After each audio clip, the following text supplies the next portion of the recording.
Hello Internet, Bardic Monk here, and today we're going to be taking a look at how to make a character in Pendragon 6th edition.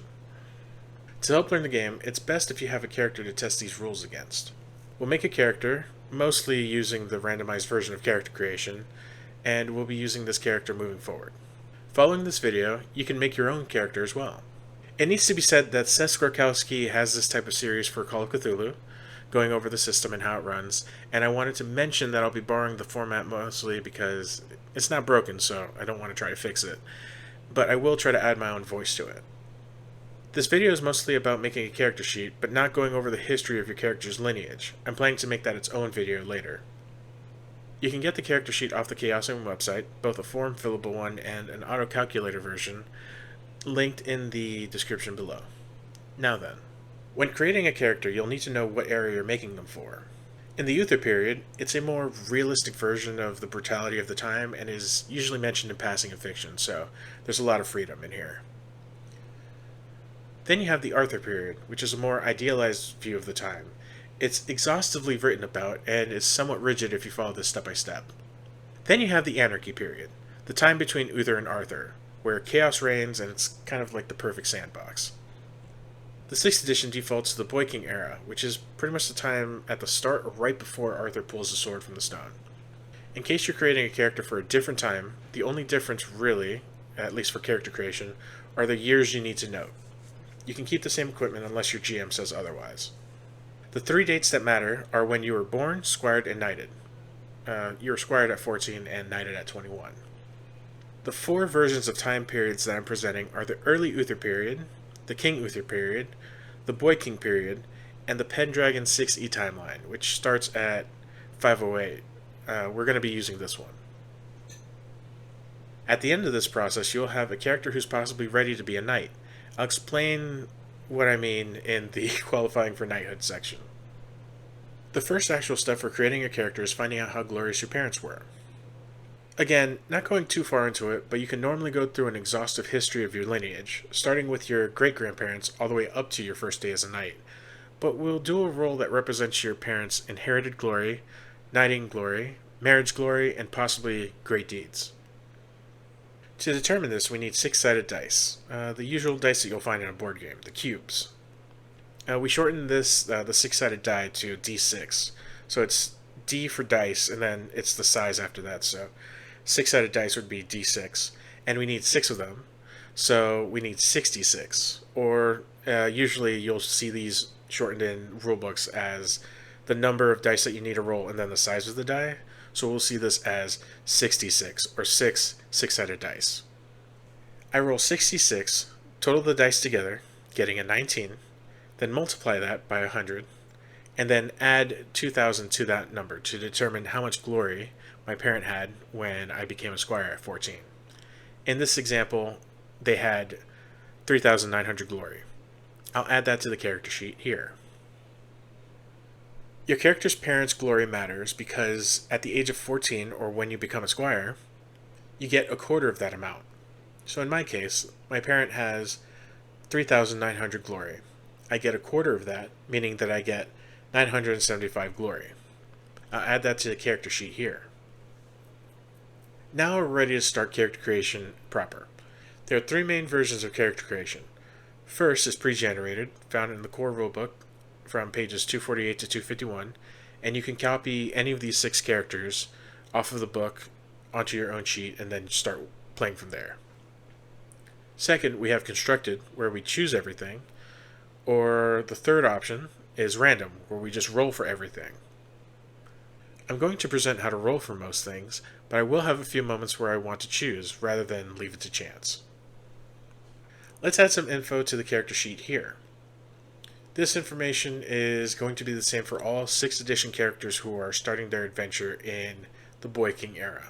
It is implied that you're going to be starting at 508, so in order for that to happen, you'll have to be born in 487. So we're going to mark 487 here. Next, we're going to write that our homeland is Salisbury. Next to Lord, we're going to write Robert of Salisbury. Our culture is Cymric. We are an heir, so we're going to mark that.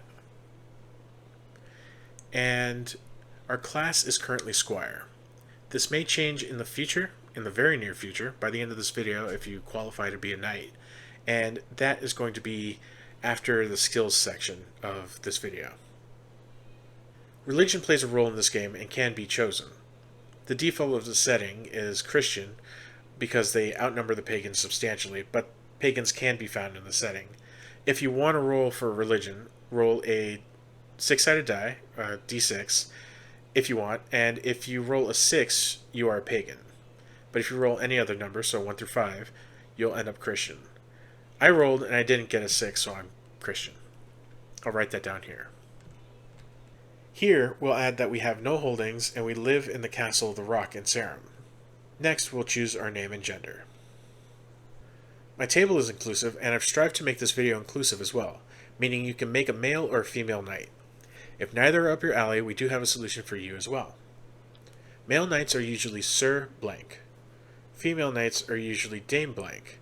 But other knights who don't fit into either of these molds are also verbally called Sir, but are spelled S-E-R.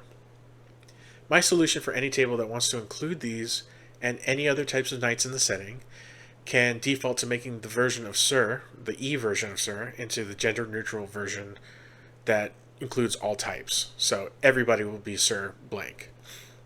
I'm naming my character Sir John. Now, we need to determine characteristics. There are 5 characteristics on the character sheet: size, dexterity, strength, constitution, and appeal. Size represents your height and weight, and also mechanically determines how hard it is for you to be knocked down, whether it's off your horse or off your feet. Dexterity measures your agility and nimbleness. Mechanically, it also determines your starting weapon skills, your ability to throw things, and your ability to stay horsed. Strength is a measure of your physical power. Mechanically, it determines your damage and your ability to move. Constitution measures your health. It also determines the amount of damage that the enemy needs to deal to you in order for you to take a major wound, and how fast you heal. Appeal is your charm. Also determines most of your starting social skills. On the screen are how we're rolling for these characteristics for our characters. The majority of them are 2d6 plus 5, meaning we roll 2 6-sided dice, add them together, then add 5, resulting in a range from 7 to 17. I've included the Cymric cultural maximum for future steps, but your characteristics cannot normally be pushed beyond these limits. Being Cymric limits the majority of these numbers to 18, but Constitution is boosted by an additional plus 3, meaning the maximum for Cymric characters Constitution, is 21. First, let's just roll the 2d6 plus 5 for each characteristic. We'll note them here, in order. Now we'll add the bonus plus 3 to Constitution. Here. Next, we'll look at Sir John's appeal.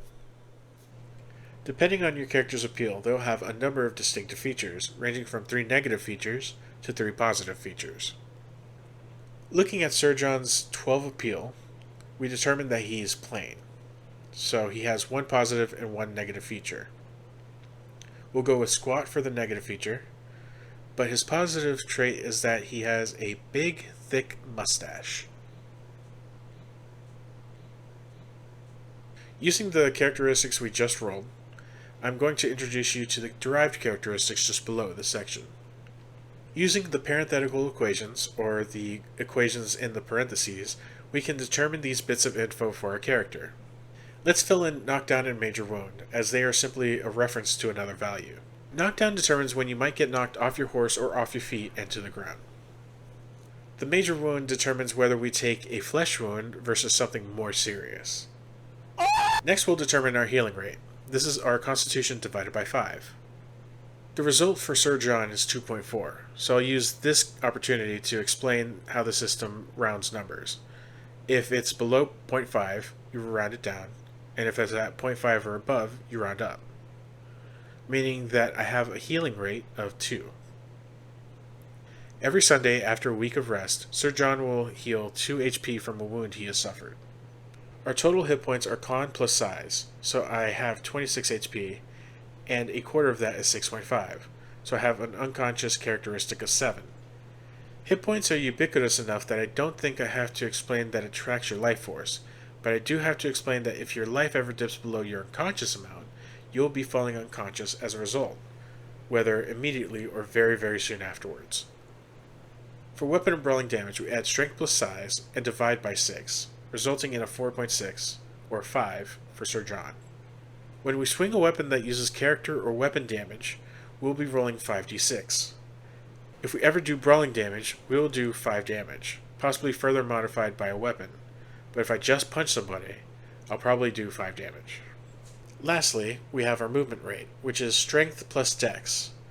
Total that, divide that by 2, and then add 5 to that number. For Sir John, that number is 18. The average speed of a human is 16, so Sir John has a little bit of hustle in him. Now, let's look at our traits. Our starting traits are one of those things I'm not going to leave to chance because I think this decision should matter. Sir John is Christian, so his Christian traits are chaste, forgiving, merciful, modest, spiritual, and temperate. If I had rolled pagan, my pagan traits would have been lustful, energetic, generous, honest, proud, and spiritual. I rolled Christian, so I'm going to underline these traits to differentiate which of these are my religious traits. Now we'll fill out the traits as follows. By default, all traits start at 10, but our religious traits start at 13, so I'll mark that down first. My valorous trait is 15 by default because I'm a knight, so I'm going to write that down next. We have an option to choose one trait to be famous, meaning that it will start at 16. I'm going to take this opportunity to make Sir John reckless, meaning that if I don't want to be reckless in a situation that I otherwise might want to be prudent, such as just rushing into the middle of a group to sucker punch somebody instead of, just waiting for the right time to strike back, I'll have to roll to see if Sir John will let me do so. Traits are a list of 13 words that help track how your character acts. This is by no means a leash to keep control of your party or players. Rather, it makes your decisions matter and helps you keep your character consistent. Yes, this can result in situations where you might not want to do something, such as not wanting to get drunk at an important feast, but your constant drinking for the last 6 years has made you the person who can't say no to a freshly tapped wine barrel. But it also offers you some situations where it can be a boon. Is your character overly energetic, rushing to do something first before anyone else? Now you won't have to test to see if you stay awake during your watch at night, because it's something your character has consistently done. Next, we're going to add 6 points among our traits. The only thing we can't do in this step is raise any of our traits above 15. Before we allocate any points, I need to explain that these trait pairs are in a game of constant tug of war. The value of the pair will always equal 20. By default, all skills start at 10. Let's look at Sir John's chaste and lustful trait. Sir John's chaste is 13. If each pair equals 20, that means that the remainder is 7, so his chaste is 13 and his lustful is 7. This also carries over into future games, meaning that if Sir John acts lustful at a feast, then his lustful will go up by 1, but his chaste will go down by 1. So he'll have a lustful of 8, and his chaste will be 12. I'm going to divide my 6 points evenly into 3 traits: energetic, merciful, and suspicious. Next, I'll fill in the rest of the numbers. Any untouched pairs default to 10-10, so I'll fill in these. Next, I'll fill in the opposite traits for the remainders, meaning that my 13s will match with 7s, my 12s will match with 8s, 15s will match with 5s, and so on and so forth until all the traits have been filled out. Next, let's look at passions. There are 4 groups of passions, each one limited to a max of 40 points. Fidelitas, or fidelity, meaning faithfulness; fervor, meaning hatred and love; adoratio, adoration, meaning worship; civilitas, civility, which is the support of social ideas in this time; and lastly, honor, meaning integrity, decency, and morality. All starting knights have 6 passions: homage lord, how loyal you are to your lord; your love of family; your devotion to your deity or deities; and your understanding of social cues, including hospitality, playing the host, and station, knowing your place in society. We also start with an amount of honor, showing how well we act on orders as well as our good name. If honor ever dips below 5, we no longer have holdings, and if our honor ever dips to 0 or below, we are no longer a knight, and in this case, Sir John will be excommunicated, possibly literally, out of the courts and driven to the wastes or the ocean. On screen, I have what we need to roll for these passions. So, for example, if you need to roll for love of family, you roll 2d6 plus 3. While player knights have the passion Homage Lord, a mercenary knight has a passion for the person who has hired them, called Fealty. As their livelihoods outside of their employment aren't dictated by the lord they're currently under, they can turn against the same lord for a larger sum of money with minimal damage to them, save for a few points of honor possibly. Here, if you're creating a character along with me, you have the ability to add an additional 46 plus 1 points across the obligatory passions, meaning the ones we went over, or any passions you choose to create for your character, so long as they don't go above 15. Again, remember that each court cannot go above 40 points each. I'm opting to skip this step as I don't think going over an exhaustive list of possible passions is useful for the runtime of this video, and I don't want to overcomplicate Sir John for any would-be first-time players joining us. I'll go over these passions and the like in a separate video.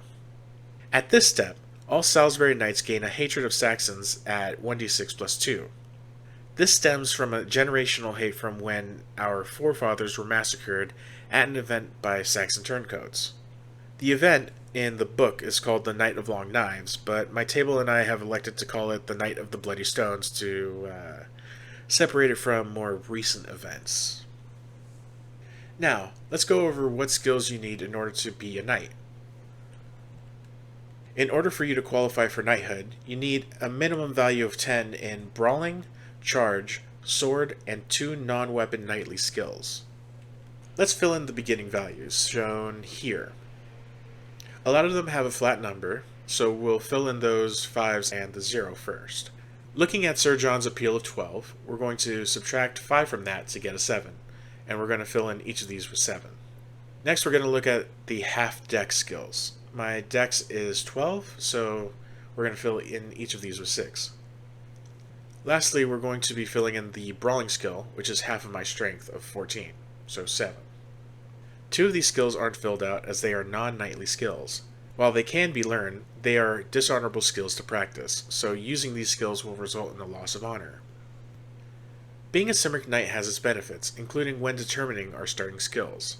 We get a boost of plus 3 to courtesy, horsemanship, and charge. Our next step is to determine our family characteristic. This is passed down from generation to generation, save for the gifted result, and is added to this and each other character within this character's line. I'm choosing not to roll this one as I thought it would be interesting to have a literate knight, a rarity in these times, meaning my literacy is increased by 3. I'll note my literate trait in the appropriate field here. Next, we will distribute 10 points across these skills with some minor limits. Personal skill points. So we're going to be distributing these 10 points. These limits include having a max of 15 in any of these skills, including the cultural family modifiers. You may not raise a skill with a starting value of 0, meaning that unless you have a literate family trait, you cannot raise your literacy. And any app-based skills cannot exceed the app value. This means my app of 12 limits any of these skills from being raised beyond 12 during character creation. They can be raised further, later. These are the combat skills that need to be 10, so I'm just going to total the amount of points that I would need in order to make each of these 10, and see what I get. I would need to use 8 of my 10 points to make each of these reach the required minimum of 10, so I'll do that. Under the knightly skills entry, they mentioned that I need at least 2 of these skills to be 10, so I'm going to see where these skills currently are. I see that courtesy is already a 10, meaning that one of the 2 is already complete, and I can use a single point to make horsemanship reach the required 10, meaning I am now qualified to be a knight, and I have an extra point available. I'm going to use this point to raise my sword skill to an 11. At this point, Sir John is not yet a knight, instead a 14-year-old squire named John, who serves under a knight who possibly trains him in their ways. There are 7 years of training that will fill in the gap from our time being a squire to our time becoming a knight. Next, let's talk about training and practice. We are currently 14 years old. We will attain knighthood at 21, meaning that we have 7 years of training. For each year, we get to choose one of these options. Distribute 5 points among our skills, again see limits here. Add 1 point to a trait, to a maximum of 19, or passion to a maximum of 20. Or you can add 1 point to strength, size, dexterity, constitution, or appeal. Now for this last option, these don't affect skill values and they are limited by cultural maximums. As a quick reminder, the personal skill additions, so if you choose the 5 points to add to your skills, again you have a maximum of 15. You may not raise a skill with a starting value of 0, and any of the appeal-based skills cannot be raised above your appeal. And if you are raising any of your characteristics, so size, dex, strength, con, or appeal, these are going to be the maximum. So 18 for everything except for constitution, which has a maximum of 21. If we adjust characteristics, they won't affect the skills any further, instead affecting only the derived characteristics, as they actively go up and down with each other throughout our adventuring career. My goal with these 7 years is to get my damage up from 5 to 6. Currently, my size and strength are both at 14, meaning that I have a current total of 28. If I want 66 damage, I'll need a total of 33 or more. If I'm already at 28, that means that I only need 5 points in order to get to this goal. That means 5 of the 7 years are spent getting swole at the Iron Church. I'll raise my size by 2 and strength by 3. I then allocate 10 points across my skills. It is important to note that only during character creation can you raise your size, so if you want to really just throw all your points into size and then just have a big person just running around here, then you'd want to use all your points here to just boost your size to something ridiculous. The size and strength changes have a knock-on effect for some other derived skills, boosted in the abilities marked in yellow. Lastly, I'm going to distribute the 10 points that I have across my skills. With that, we are done with the complicated bits of our character. Now we just need to note a few things here and there, as well as a record of our armor and weapons. For armor, we note Gambison with 4 points of armor. Under helm, we're going to write Open Helm with 1 point of armor. We're going to note Round Shield with 6 points of armor, giving us a total of 11 armor. But we're also going to note the amount of armor that we have without a shield, so we're going to put 11 and parentheses 5. During combat, there's going to be some times where you can actually use your shield versus when attacks go around your shield. So you need to know what your armor value is with and without your shield. That's why I mark it this way. Next, we're going to note our weapons under attacks. Write down spear and dagger. In order to write the damage that these weapons do, we're going to have to reference our character sheets. So looking at the derived characteristics, we're looking at the weapon damage and the brawling damage. For a spear, it does our weapon damage. So in my case, for Sir John, we have 66. And if you use the weapon two-handed, it's going to give you an additional plus 2d6. So in my case, if I'm using it one-handed, I'm going to have 66. But if I use it two-handed, I'm going to have 86. For a dagger, it's going to use our brawling damage plus 2d6. So, I'm going to note down for me, for Sir John, we have 6 plus 2d6. Next we have our horse. By default, we have a Roundsea. This Roundsea has a move of 16, a con of 18, and 56 hit points. Next, I'll name my mother and father. I'm going to call my father Pedivere and my mother Prudwin. Lastly, I'll note my important year so far. From the earlier point of the video, I mentioned that we have different years based on which eras we're going to be starting in. And by default, again, for this character sheet, I'm going to be using the years for 6th edition. So we'll be born in 487, we'll be squired in 501, and we'll be knighted in 508. I'm going to write that I have squired under Sir Jared of Leto. To finish this off, I'll add a simple coat of arms depicting a sun over a mountain of gold. With that, we now have a character who's ready to join a table of Pendragon 6th edition. Thank you so much for watching, and I hope this helps. Next time, I'll go over the first adventuring year, which will act as our introduction to the setting, how a typical adventure may be presented, our first taste of hunting, combat, and maybe even our first glimpse at an Arthurian creature of legend. Again, thank you so much for watching. Have a great day, have a great night, and as always, stay positive.